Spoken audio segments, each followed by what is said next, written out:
ఈ ఆకంతా మనము ఎరువుకు వాడుకోవచ్చు. ఎరువుకు వాడుకుంటే పురుగు పట్టకుండా ఎరువు కూడా మంచిగా తయారవుతుంది, పురుగు పడదు.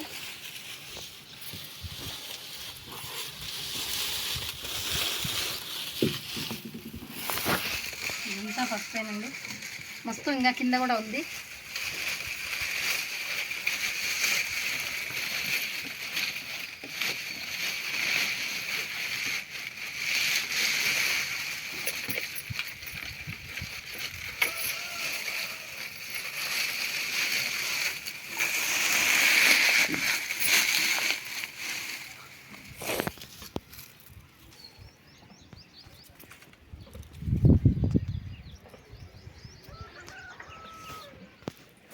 ఫస్ట్ ఇట్లా అయిపోతుందంట. ఇట్లా అయిపోయిన తర్వాత తీయాల, అంటే టైం అయితే అయిపోయింది, ఇంకా ముందుకే తీయాల.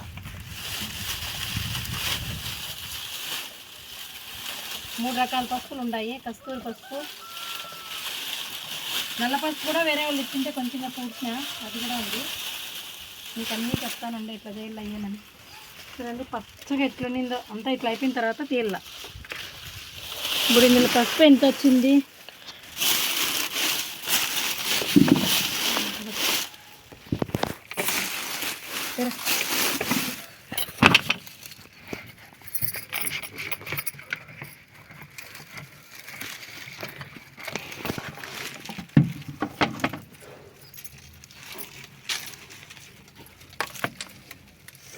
ఏదో ఒక ఆశ యూట్యూబ్ అవుతుంది.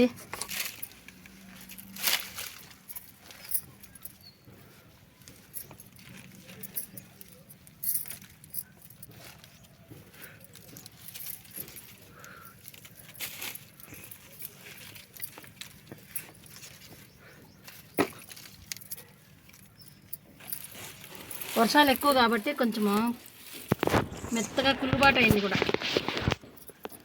చాలా వర్షాలు. అంటే చాలా రోజులు పడుతుంది, ఒక 2 రోజులు అట్లా పడుతుంది. కొంచెం కొంచెం తీసి వీడియో పెడతాము, దాన్ని బట్టి మీరు ఇన్ఫర్మేషన్ తెలుసుకోండి. ఇప్పుడు తీసేది ఇప్పుడు తీస్తున్నాము. ఇవన్నీ కొంచెం కొంచెమే తీసి అంతా కడుక్కొని ఉడకబెట్టుకొని పసుపు వేసుకోవాలా, అది నేను చెప్తాను. నా వీడియో నీకు నచ్చినట్లయితే సబ్స్క్రైబ్ చేసుకొని లైక్ చేసుకొని సపోర్ట్ ఇవ్వండి. ఏదో ఒక ఆశ, వయసులో ఏదో ఒకటి వస్తుంది చేద్దాము అని చేసుకోండి, షేర్ చేయండి, లైక్ చేయండి. ఇవన్నీ తీసి చూపిస్తా, తీసుకొచ్చుకున్నా తర్వాత మళ్ళీ చేయించాలి ఇదని.